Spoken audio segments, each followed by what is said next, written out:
The content discussed in this podcast is for informational and educational purposes only and should not be construed as financial or mortgage advice.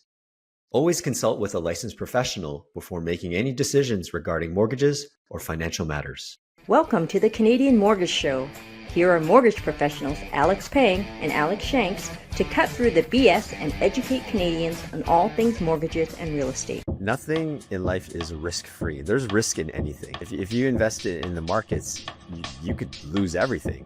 You may not lose everything in real estate, but it's not a passive investment. It's not a set it and forget it kind of thing, unless you invest in private lending or a REIT or a mortgage investment corp. But there still is risk involved. So make sure you weigh all those and seek proper advice on that. Welcome to another episode of the Canadian Mortgage Show. Alex Pang here alongside Alex Shanks. You're listening to episode 51. Alex, how's your summer going? It's coming to an end pretty soon. Oh my God, man. We're all when we're recording this, we're August 25th right now. It's crazy. We got the long weekend coming up and I'm getting some fearful. I don't really want my kids to go back to school. It's been, summer's been pretty awesome. I don't know about you, but you may be a unicorn parent, but I remember when the kids were young, love the kids, but man, you see them like 24/7. And, as parents, it's not like a judgment on you, but when the kids went back to school, it was like the best day ever for parents. Don't get me wrong that way. We've been lucky. We've been doing camping. We've been out doing stuff. Like if we were just at home with our kids, I'd be like, these kids need to get back to school. But we've been trying. I remember the memes that I posted back in the day was first day of school was the worst day of the year for the kids, but the best day of the year for the parents, where, like the mom is jumping for joy and the kids are like, oh gosh. So, I only got one kid in school. He's pretty excited that way. Cause he's going into grade 1 and then my youngest is still in daycare. So it's, not a massive change that way, but excited to see how grade 1 goes. Yeah. Our kids are older now. My son's already graduated, but he's going to take some upgrade courses, and then youngest is going into grade 11. He's kind of a keener, so he's actually looking forward to it as well. So looking forward to getting back routine. But that means hockey season's coming back. My goodness, sports is boring this summer, to be honest with you. I was going to be looking up. My wife this morning, I was doing a football trade and stuff for fantasy, and she's like, "Oh God!" And so football's already back preseason, and fantasy is in full swing. So I now have to spend some time making sure I'm getting the right players. Yeah. I'm not so active into the fantasy, but I've joined a survivor pool, and so we have until the first game of the regular season. I believe the first game usually on a Thursday. So we're like, okay, we have till September 5th to put our entries in and everything. And it's like, okay, but we all know that like summer is winding down. So we're still trying to get the outdoor activities out. You've been going out camping and going on the lake and stuff like that. And for me, it's golf and pickleball, and the days are getting shorter. So it's kind of that, it's kind of a sad thing that summer's coming to an end, but looking forward to the fall winter stuff happening. Yeah, no, exactly. Well, let's jump into it. We got, the inflation data's come out here. It cooled to 1.7, which is nice to see it coming down from 1.9 in June. Now, again, this is all directly correlated to gasoline prices going directly down. And this is just where I always tell people everything is like, it all depends on what oil and gas are doing. Like to me, rates are going to go up if gas prices go up. Rates could go down if gas prices are going down. The thing that the Bank of Canada just really doesn't like is the core inflation. And this is the same problem in the US. Their headline inflation is going down, but this is to me like there's a little bit of profit gouging going out there. Stores are like, oh, well, I can increase my cost here. People are still buying it. Yeah. Do you want to explain to the general public difference between core and headline inflation? Because a lot of times people throw that number around, assuming that we know about it. We know about it, but do you want to tell the audience what the difference is?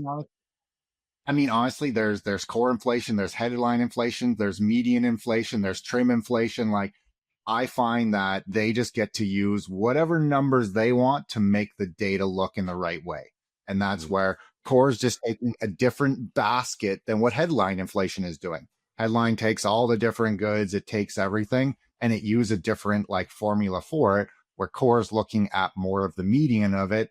And that's where, again, even in here, we strip out shelter, which is like for rental and mortgage. Well, inflation's actually down at 1.2. And that's where every other country doesn't have that cost in it.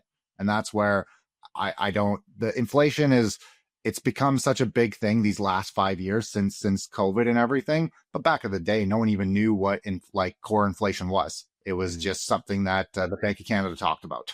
Yeah. You know what? We can chalk that up to Alex Shanks' pet peeve moment. Why is mortgage and interest rates or housing wrapped into inflation when no other country does it? And it's basically the dog chasing its tail kind of thing. We're kind of tackling it, but something that we're trying to tackle is affecting the numbers. So yeah, that's weird. This is one of those things that phases us as well. We're in the right number as long as we're below that 2%. Like, again, this gives the bank more ability that, hey, if like the jobs report didn't do good, like it gives them more options to be able to cut.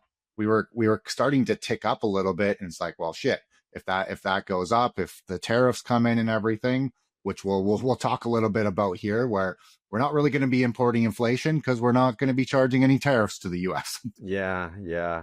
We'll talk about that later, but when it comes to interest rates, do you think there's going to be a cut on the table in September, or are we kind of wait and see what the US does? I think we might be kind of around that. What are your thoughts on that one?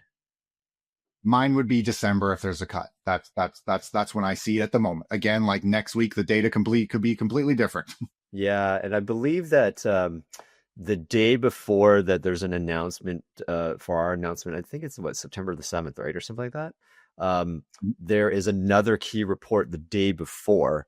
And I believe the US, their announcement is maybe a couple of days before us. So I think the decision of the Bank of Canada really will stem on when the US does it. So, I mean, yeah, of course I have my hopes. I would say even September. But I think what's the one after September? Is it end of October, I believe?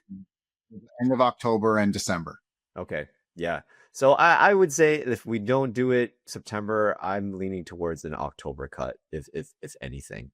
But hey, weird things have happened. I think they'll do it September. I think they like the December because it gets people all excited. They're like, rates are going down. We're going to go spend a bunch of money for Christmas. Yeah, exactly. So now here's this next stat here. We've talked about this before, but it still hurts every time we talk about it.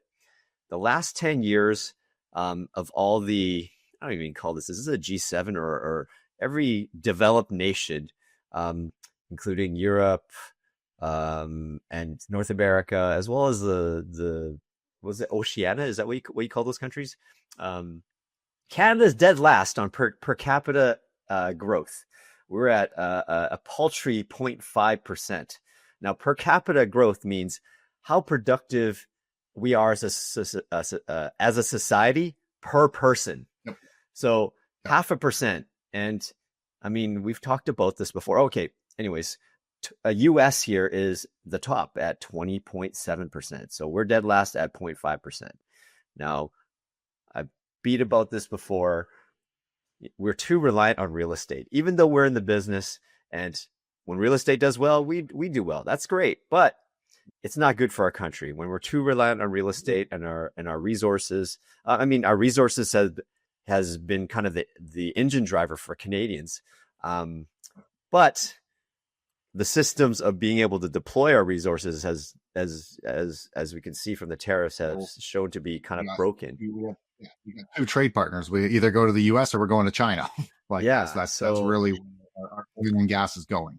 I mean, what's the solution to give more economic productivity here? Like, how do we promote more businesses to come here and invest, to start businesses and innovate? What do you think? Well, for one, I think it's like red tape. I've been watching. I don't know if everyone has ever heard of Edison Motors. It's on my social media. It's a company out of the interior, and they're trying to make a diesel electric truck for like logging, for like trucking industry and everything. And the way that they do it is a hybrid. They have batteries and they have a diesel generator. So when they need to, you charge the batteries with it. Well, guess what the Canadian government is saying? Well, this is not allowed to be on the road because you're using the generator, and it doesn't meet their standards. Now, they figured it out. If they were able to stop, charge the generator on the ground, perfectly fine. No questions. If it was in an RV home, perfectly fine. But they say that the generators never had emissions checks, which is true because it's not what's actually pushing the vehicle. It's only charging the batteries. And so, I mean, the red tape and the silliness, if they had a trailer, towed the generator, charged it that way, they'd be perfectly fine. But if they have it on the chassis of the truck, not allowed. Like, that just seems so stupid. Yes, yes. We have so much red tape when it comes to anything, not just real estate or development, everything. Like, do we not want to, innovate? It's like maybe like the whole fabric is it just designed to just poo poo on everything? Is like is that what our red tape is all about or government's about? That's what it seems like. I mean, it's obviously like we need to have like stage gates. Like, hey, we don't want just someone just getting to build a vehicle with no like actual like checks and everything. But when it's something like that silly, it's like, hey, let's all put our heads together and be like, hey, you know what? Like this is asinine. Like Yeah. we would allow it if it was on a trailer. If it's on a welding truck, we would allow it. Why would we not allow it on a truck that's going to help send food all over Canada and save the environment at the same time? Yeah, and exactly. I mean, we know why US is very productive because all the big companies in the world are from the States, right? Like the Metas, the Googles, the Amazons and the Apples and all that stuff. Like, if you look at this graph here on the visual side, I mean, there's a whole bunch from Europe too. And off the top of my head, I cannot think of innovations from Denmark and Spain. Can you think of any? Like, I'm guessing it's auto would be my guess and some manufacturing like that. yeah, Those are my guesses there. yeah. I mean, Denmark, maybe some tech as well. But it's again, it also could just be like small business owners, like giving people better options. I would say again, the other thing that boosts Canada's GDP, and I don't know if it's in this data here, is it's like the immigration that we bring in. Mm. That actually inflates a lot of our numbers as well. Yeah, so maybe it's we were like our governments was using mass immigration to artificially prop up our GDP. And well, guess what?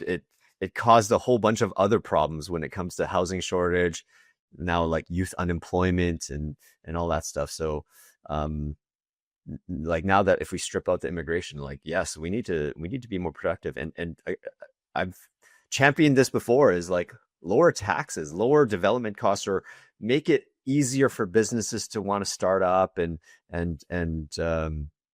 tax breaks and all that stuff. Like we want to promote business and And that, that's I know back in the day they took like the way that the tax act went, like it took a lot away to the benefits for doctors. They used to be able to strategize a lot better. And now they don't. I don't know if in the US they're able to do that better. Again, the main thing is also it's the dollar cost. They get paid well better than they do here. So why would a doctor that can work in the US or Canada and like, well, I can go work for 300,000 or I can go work for 1 million.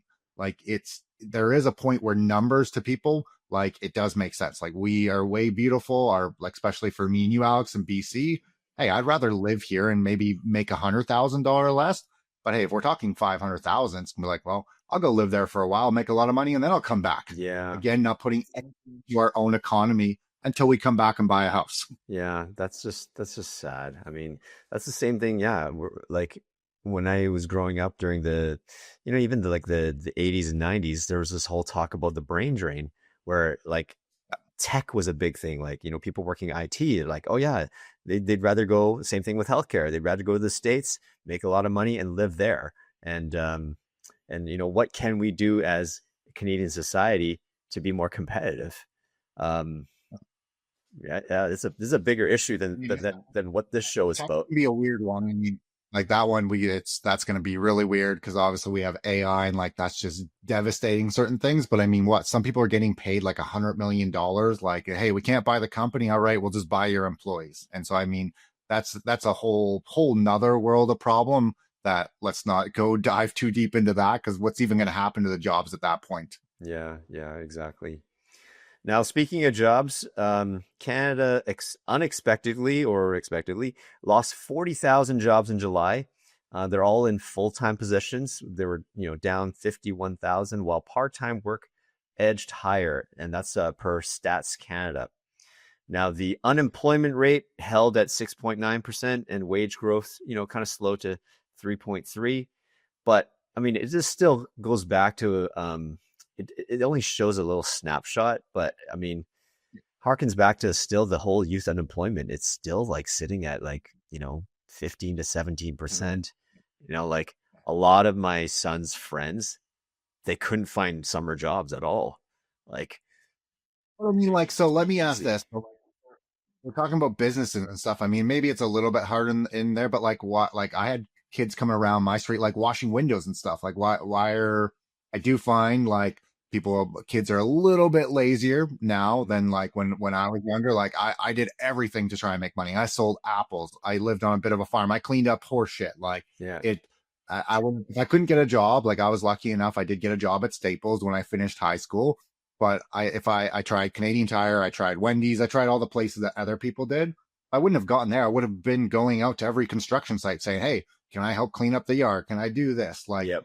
I find like there is definitely ways to make money, but people want more money, or they'd rather just sit at home on their phone. Yeah, I agree. I even told the kids when they wanted to make money, I'm like, hey, you can go around do some door knocking and offer to mow someone's house for like $25 or something like that.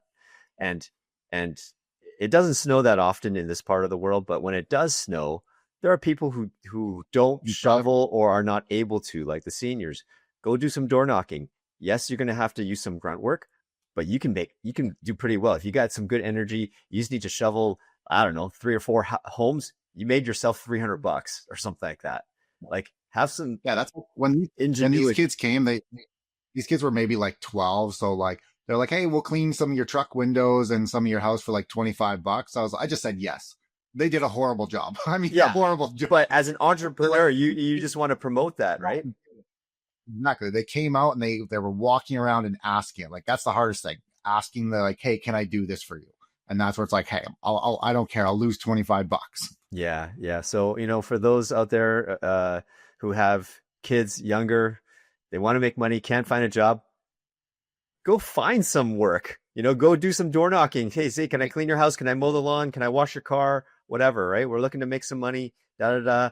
I've even seen some kids in our neighborhood sell homemade jam, and I've stopped by and supported them because we like ingenuity and the entrepreneurial spirit. But yeah, kids out there, if you have a hard time finding a job, you create your own job. Yeah. You create your own job. And that's where, again, I mean, I hope that we keep benefiting like business owners. And that's like how Canada was. I mean, we seem to really want to tax everyone to the yin yang, which makes it hard. But there is like, everyone's trying to do this quick way of making money. I'm going to invest $10 a week and I'll have $1 million at the end of 30 years based on Dave Ramsey. It's like, you'd be better to go and get another job and increase your income. Yeah. Trying to save $10 is not going to help your life. Increase your income by 10, 15,000. Like that's a difference maker. Yeah. So, like what we were talking about, think of things like in the summer that people don't really want to do, mow the lawn. So you can landscape, or if your parents have a pressure washer at home, offer to do some pressure washing in people's houses or driveways or something like that.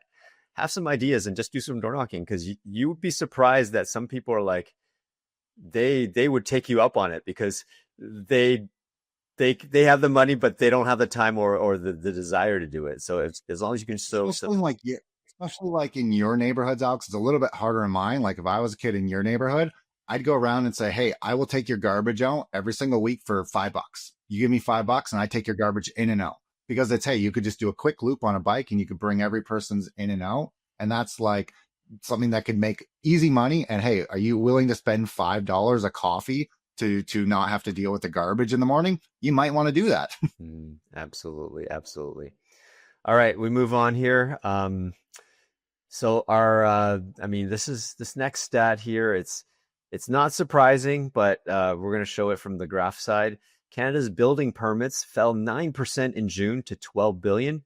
Obviously, the leading drop was Ontario's institutional sector after they have huge gains in May. Now, residential declines were down 4.37% to 7.1 billion, but BC's multifamily segment posting the largest decline. So the largest decline here, if you see it on the graph, close to 25%, which is I mean, I if you could see that. in the Northwest Territories, those are at like 45 and 100%, but those don't get out of here. Yeah, they don't move the needle because I mean, yes, percentage wise it's huge, but they don't see the volume. It could be like 5 houses got built and this year 0 houses got. Yeah, exactly. And like even coming back home, my son is working for his uncle's mechanical engineering business, and they've been slow. So he has been not laid off, but he is not going to be working until September. And so all the slowness of what we're seeing in the market is trickling through into the trades as well, because they're not getting contracts or they're not getting the jobs or whatever because there's no work to be done.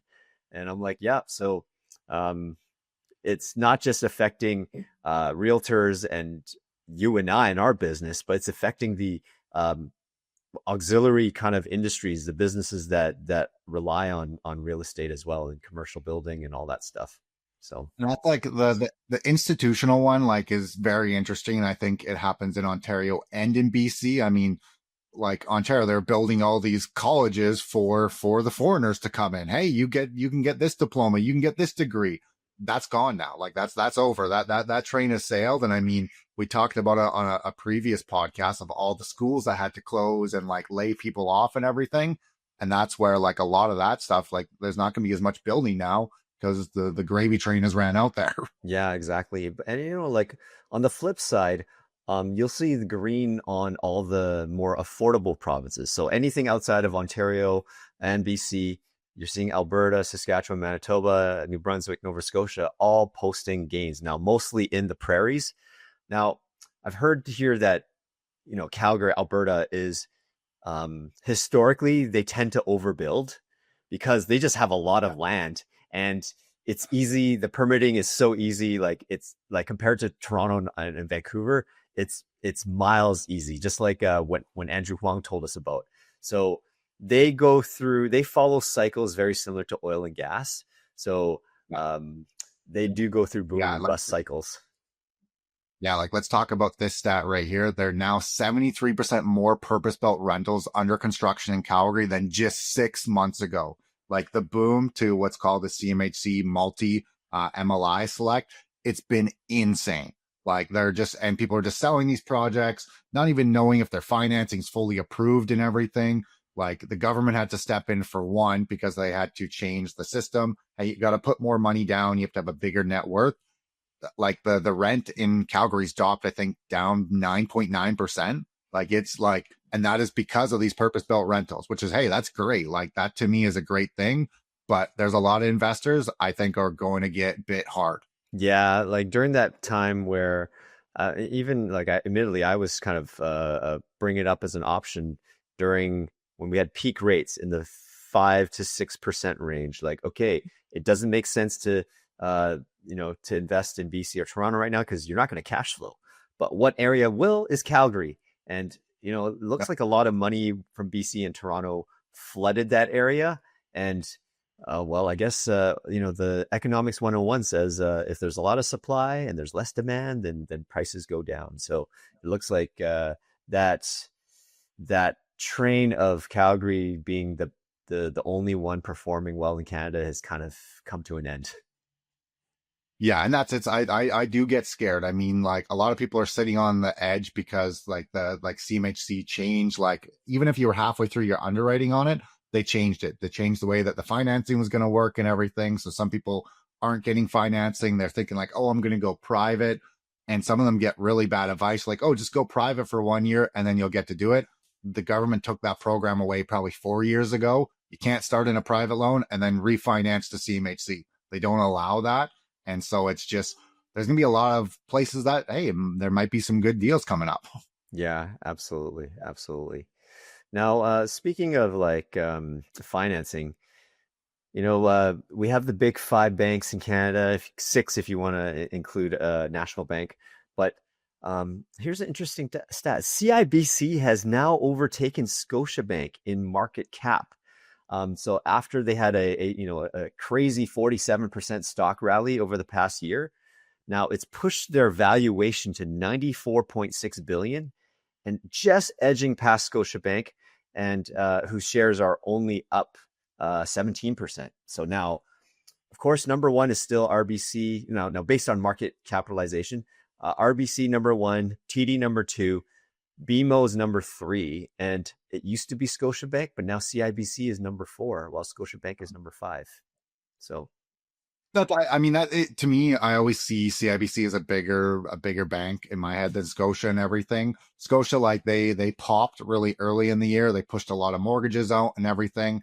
And I learned a lot of stuff on the banks like RBC, TD, BMO. They spent a lot of money on teaching people how to go out and get investments. Like, hey, you got to open up a savings account. They do all those bonuses where you get an iPad, you get ear pods and everything. Banks need money inside their bank to be able to lend out the money the easiest way. Scotia tried to, like a few years ago, they tried to do something. We're just going to fire all those people and not do it. We're just going to give like the best products around. And I think they realize it bit them in the butts a little bit because Alex, you and I know right now when we do a mortgage with Scotia, we have to get the person actually set up a Scotia bank account. That's how they get the lowest interest rate out there. And that is because they need money flowing into their bank account. And so you can see where banks learned and they're now changing stuff to obviously try and get more deposits.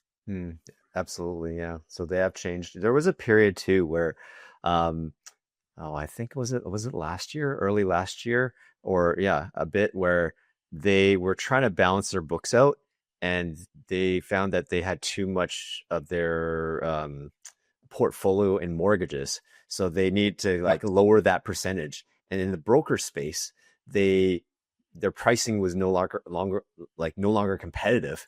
So like admittedly, we did it like because obviously as brokers we want to serve our clients and find them the best deal. Scotia wasn't competitive for I'd say good 6 to 9 months, would you say? And I wasn't sending business there because honestly to God, why would I send there when their rates are like 0.5% more than the market? So, and then I think they realized that, once they decided to return back to the competitive space, it's like, okay, welcome back. Thank you. We've been waiting for this day because, they're really good. That's the difference. So that the other banks have the deposits coming in so they can lend the money on that. Scotia would actually have to go out and buy the money. They would go to RBC and say, hey, can I buy $1 million for a mortgage? So their cost is a lot higher. And that's where now I think they're doing a bit better. And obviously like the bond yields are down, interest rates are down all across the board. For me, like even last year when they were higher, they were still probably my highest lender going to, just because of how they can look at stuff, especially for investor clients. We were trying to structure stuff in lots of different ways. And that's where, is it rate that we're worried about or is it the qualifying? And that's the big difference for a lot of people. Yeah. So are you saying all their millions of dollars of sponsoring the arena names and it's not making a difference? No, and that's, we hear it on our side, like these banks, they spend a lot of money to bring brokers out to places. Hey, if you do all this, like you can come to the hockey game. It's like, you know what? Honestly, like a lot of the times, most of us can't even go to them because we're busy. It's like, hey, how about you don't spend that money there and let's just make sure that we can give our clients the best rates. Like that to me would be better. Yeah, exactly. Do you want to touch on the next one there? Yeah, and this goes into, for one, talking about the CMHC financing, but First National is being bought by Brookfield and Birch Hill for $2.9 billion. Now, just so everyone does know, Mark Carney was he the CEO or like what was he for Brookfield? But he owns a lot of shares in Brookfield as well. Yeah, so now, for those of you who don't know, First National is one of the largest non-bank lenders in the mortgage broker space. So you probably haven't heard of it for those of you who are listening. But they do all their business through mortgage brokers to recommend them. And yeah, so this is a big thing. Sorry, carry on. Yeah, and another thing they do a lot of commercial financing as well. And so that's like they do the financing through like CMHC and Sagan and everything. And now from what I can tell, like this is also being funded by some of the banks. Like obviously they're not just buying 2.9 billion, like RBC's investing in it, TD's investing in it, Scotia's investing in it. Like they are doing this. And that's where again, yes, First National, it's not tied to a bank, you'd say, but they're still getting the money from the banks. Like the banks, like they want their hands in everything, and that's why they probably want to get more involved. Because First National is one of the largest non-bank lenders in Canada, like Alex said. They're super quick. They're really easy to deal with. They're what's called a monoline lender. All they do is mortgages. They don't do investments. They don't do anything else. The problem is the banks get to take deposits, so they get to choose how they want to lend out their money. For that, it's based on the investors in it, and it can be really hard. And it's been, I think, a bit of a hard year in the last 2 years for them. Like the rates are higher, and I don't think their mortgage volume has been anywhere the same compared to the banks. Yeah, yeah, it is. That's a little bit of the problem too with the mortgage broker space. So, that's the reason why the big boys keep staying big, because they have the assets behind them to be able to offer lower rates and essentially have mortgages as a loss leader, just to bring in new customers, and then they'll get them with the checking account, the overdraft, GIC, mutual fund, credit, Right. anything, right? And whereas if it's a mortgage only company, we call them mortgage finance companies now. They don't have those kind of loss leader products to make up the difference. So they need to have margins, and yeah, and that's why. And that's like they're definitely, I think, mainly, and like again, they've been doing a lot of financing in Calgary for these multifamily things, and that's where I think as an investment, they're a good investment that way. Long term as mortgages, just the way that things are going. Back in the day, like they used to be some of the best rates, they have really good products, but it just seems to be going not in that way anymore for these type of lenders, and the banks are just crushing them.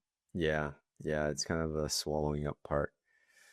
All right, so the next part we want to talk about is the major market price growth in the last 5 years. So we're this time gap is from July 2020 to July 2025. So we're talking about like the beginnings of COVID till today. The largest price growth happens to be New Brunswick at 80%. Yeah. And, of course, the largest metropolitans in Canada, Greater Vancouver and Greater Toronto, lagged behind because, yes, we saw huge growth, but we've kind of, yeah, we've gone up and then we've kind of come back down. So Greater Vancouver, 24.3%, Toronto at 15%. So other big ones are, Nova Scotia, PEI, Newfoundland, Labrador, Quebec, Montreal, Calgary as well. Even though they pulled back, they have seen a large increase in the last 5 years. And the big one here is Victoria. I mean, you and the Comox, not in Victoria, but you can see how the island has also gone up in value significantly in the last 5 years because of money shifting from the expensive areas of Greater Vancouver out to the island or the Okanagan. In the case of Toronto, it would be out in the GTA or the Great Golden Horseshoe area. Yeah, and that's where, yeah. And I mean, again, even for like Montreal and like Nova Scotia and New Brunswick, like people were like, COVID hit, they're like, well, I can move to Halifax. I can buy a house for 200,000, 150. This sounds amazing. Within like a year and a half, home prices went from 150 to 450. And that's just because people were trying to sell from Toronto and Vancouver, sell $1 million place, be mortgage free, have a place for much cheaper. Yeah. The only thing that they didn't count on is that their companies are calling them back to work in the office. And then they're realizing, shoot, there's nothing to do out here, or life is a lot different. It's not a big city. And but yeah, that's kind of how it is the case. Yeah, I mean, even I was looking in New Brunswick. It was like late 2020 before like stuff really started running up for like multifamilies. Like I was finding places like 6 units for like 200,000. Yes, rents are only like $600, but the thing for me, I've never liked like Vancouver. I never really like high rental prices because those can come crashing down. Hmm. That's not, I want to know that someone can cover their rent, even if they're working minimum hours. Like that's how I always look as an investment is, can you cover this even if you're working at Walmart? And that's what I really liked about there is people could work a everyday job and it would still be cash flow positive. Yeah. Yes, you're not going to see the appreciation. I mean, hey, if I would have bought when I wanted to, yeah, I would have seen it. But track record on history, that is more of a cash flow play. It's like, hey, I want to buy this as a long-term investment for cash flow. I don't bank on the appreciation. Yeah. Yeah. I think nowadays, especially we're seeing the real estate kind of going through a correction in obviously Vancouver and Toronto. Um, Investment now should be more about cash flow. Like you have to be okay with maybe the value of your home not appreciating in the next 5 years. Yeah. As long as what you should be banking on is cash flow, positive cash flow, and that the way you gain equity is mortgage pay down.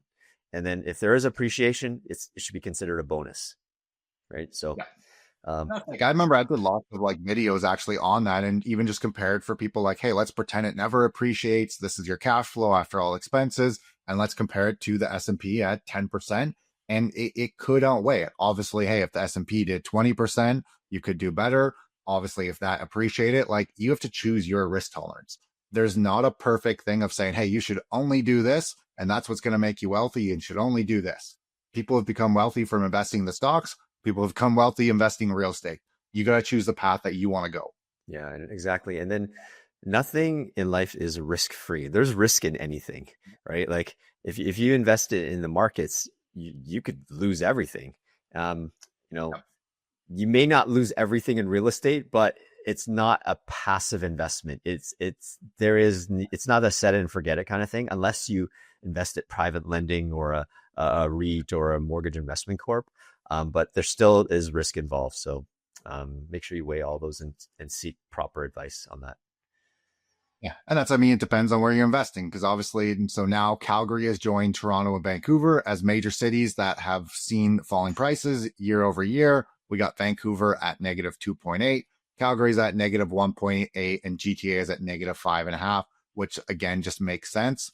It's just Quebec, holy smokes, just keeps ticking along. 18.1, Montreal 8.4, and even Newfoundland and Labrador 11.3% increases for the year. Yeah, I guess this tacks on to the previous graph that we looked at is basically it looks like just all like maybe all the money is, I don't know if money is leaving Vancouver and Toronto and going to those areas, but it's just more affordable. And the fact that remains is like, other than our two major centers, the rest of the country is doing fine real estate wise because interest rates have come down. There's room to come down a little bit more, but we're pretty close to nearing the terminal side, I would say, right? A quarter to half a point away, maybe. Yeah. So, here's an interesting thing. This kind of goes back to like payments, and people are still kind of struggling, even though interest rates have come down. People have still kind of struggling through the whole inflation, higher costs, and everything. According to Equifax Canada, so Equifax is the one of two large credit reporting agencies, them and TransUnion. So Equifax reported in quarter two, 1.4 million Canadians missed a credit payment. That's up 118,000 from last year. So they did say that delinquencies are stabilizing from the last quarter, but are indicating that financial gaps are remaining. So, but they also said that non-homeowners are twice as likely to miss payments than homeowners. Why do you think that is, Alex? Because they don't know how to budget. Having a home does help you budget. And this is why we always harp on, well, why can't I pay $3,000 for rent? Why can't I qualify for a mortgage? And it's because the way that you use your income and spend does not allow you to have any fallback. If something goes wrong, you're hooped. If the fridge breaks, if the roof breaks. And that's why the stress test is in there to make sure, hey, do you have the right income where you can rent and spend 99% of your income if you want? And you keep doing that. Sometimes you miss rent, you give it late. It doesn't work like that on a mortgage.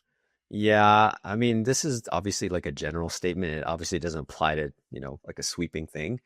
But I guess because it's so difficult to be able to qualify for a mortgage and you need to have certain incomes levels and such like that.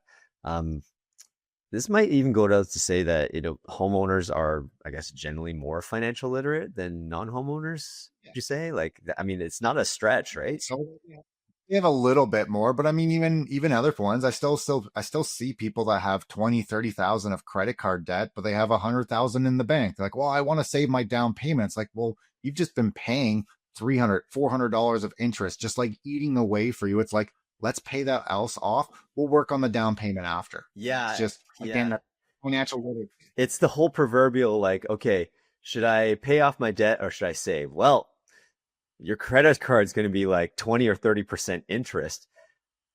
Whatever you save is not going to be 20 or 30%. It's going to be like, even if you save it in TFSA or GIC, it's going to be like 4 to 6% if you're lucky. So let's do the math. Yep. Pay off your debt first and go back to zero and then start saving.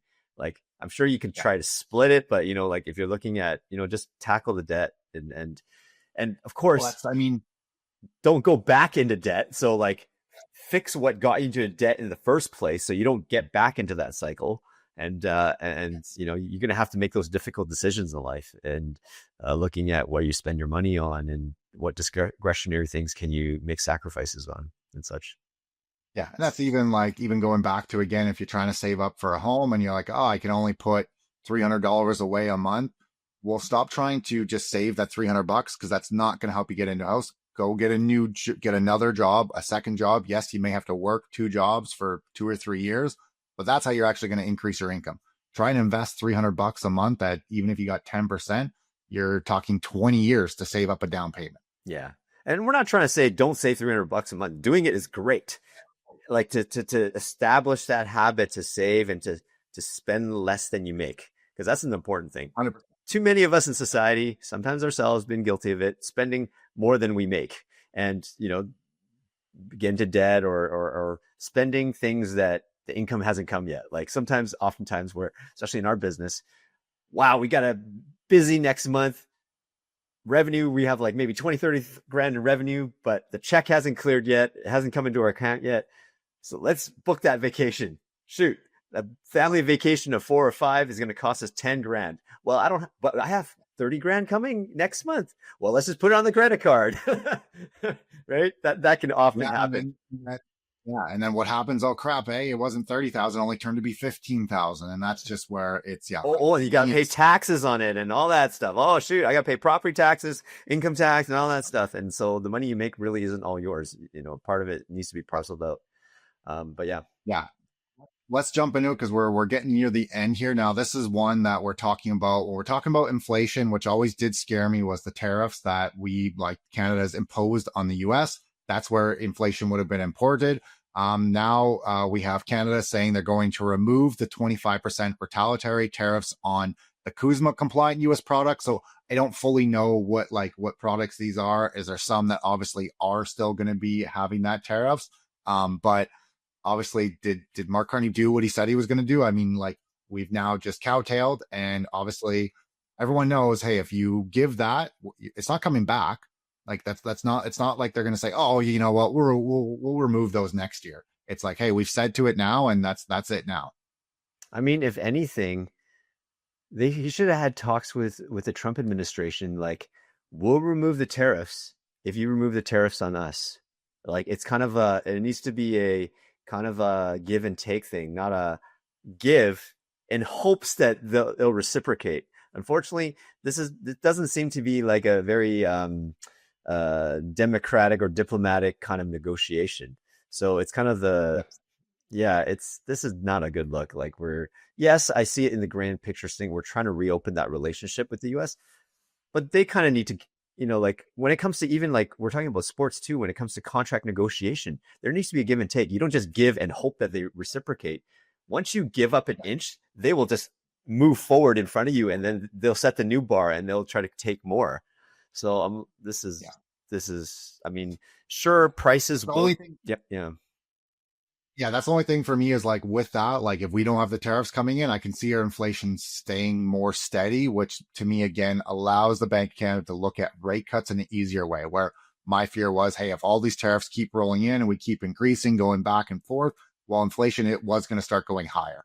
Yeah, yeah. So I mean, we'll see. It's kind of a, I mean, it feels like though after the initial shock of the whole tariff thing with consumers and the public, I think people have kind of, I wouldn't say gotten used to it, but it doesn't scare people as much anymore. So they've kind of adapted into their life now, and maybe that's why um, real estate and has kind of picked up lately in the last couple months or so. But yeah, I don't know how this ends, to be honest with you.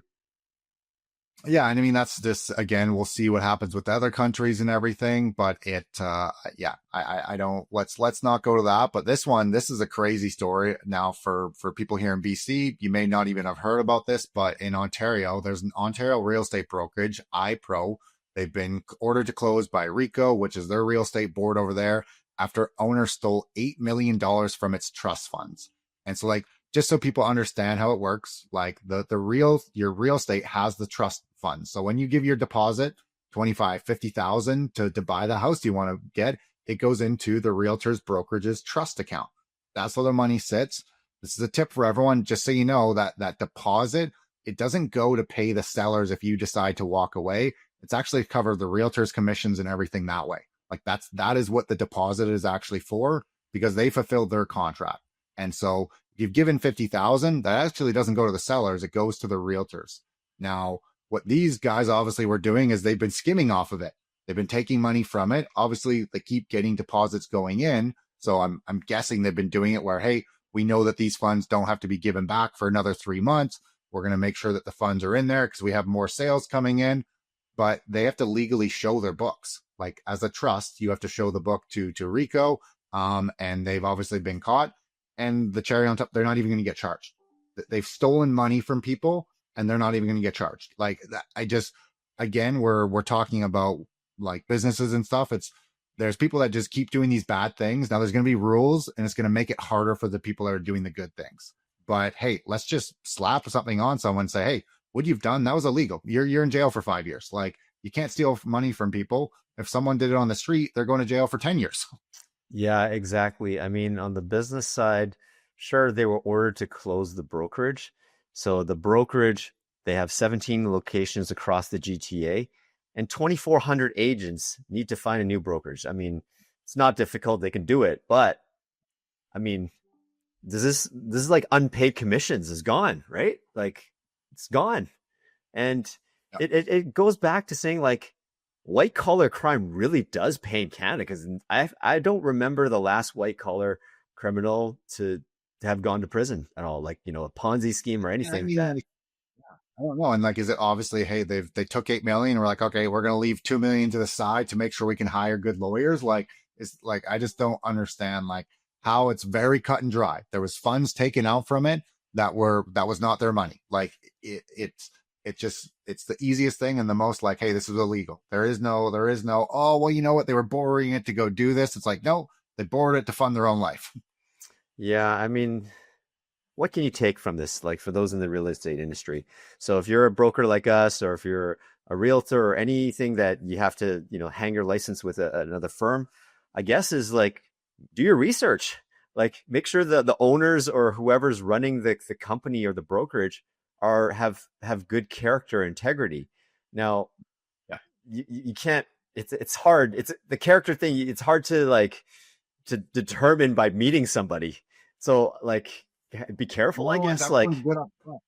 Everyone's good. Like they'll yeah, like even the first mortgage company I joined, they like they were laying everything off. I'm like, Alex, we want to do this for you. Want to do this. As soon as I got on with them, crickets. Never heard from them again. I had to like call like to get like accounting stuff sorted out, like just nothing. And that's where everyone will always step up to get someone in. But it's what are they? You want to talk to the people that are in it and been there for a while to be like, hey, how do they treat their people? What happens like if this goes on? Like, are they there to cover your back? Are they here to help you? Like that's what you want to find out.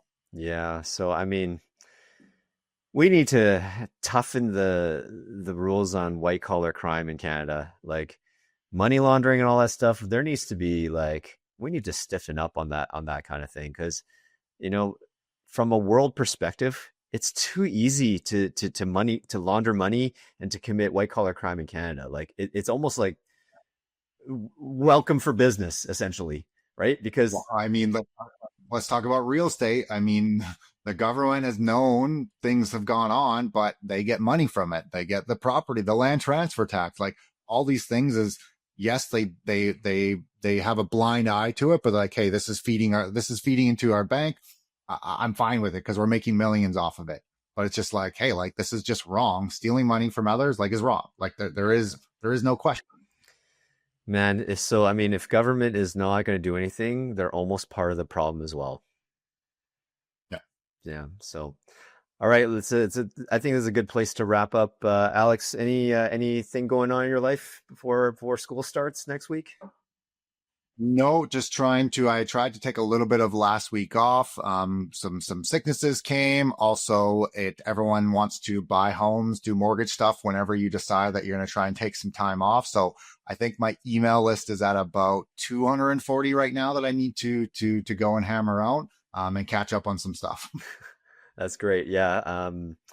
Yeah, for me, yeah, summer's coming to an end. I'm helping my son buy another car because he sold his Acura TSX and he wants to get a nicer car. Like he's looking at an Infiniti G35 or G37, whatever it is. So he wants one with like 300 horsepower. I'm like, oh my goodness, the gas on it is going to be crazy. But he's going through a period like how I was when I was young. Like, you want to fix up your car, you want to have rims and all that. I'm like, oh Lord, I know how this ends. You're going to regret it when you get older. But he's going to go through that phase of life. And yeah, you gotta have fun too. And that's where, you can, I mean, you probably want to tell him, Alex, like, hey, just don't do this. But it's like, if you push too hard, they have to learn. You have to learn on your own. Yeah. And he wants to buy a rebuild too, because it's cheaper. And then we're all telling him, don't buy it, because it's almost like from a house perspective, it's almost like you're buying a former grow up. There's underlying problems and it's going to be hard to resell later. And he's kind of pig-headed, and like at the end of the day, it's your money. You're going to do what you want with it. I hope you don't have to learn the hard way. Unfortunately, young kids, they end up doing. So we'll see how it goes. I'm going to be spending the next couple of days helping him find cars and negotiating and all that stuff. So that'll be my week. Yes, to keep your elbows up. No, you get a discount, even if it's $10. Great. Well, folks, thanks for tuning in. If you enjoyed this episode, please like and share, subscribe, and share it to someone else who you feel might find value. We want to continue growing our community and growing our following. So thank you for joining us. On behalf of Alex Shanks, I'm Alex Pang. Thanks for tuning in to episode 51 of the Canadian Mortgage Show. We'll see you next time. Now, if you enjoyed this episode, make sure to like and subscribe. If you're listening on Spotify or Apple, make sure to follow us. Please give us a 5-star rating. You can even send us an email, because we want to know what you guys want to hear about. That's what we're here for. Reach out anytime.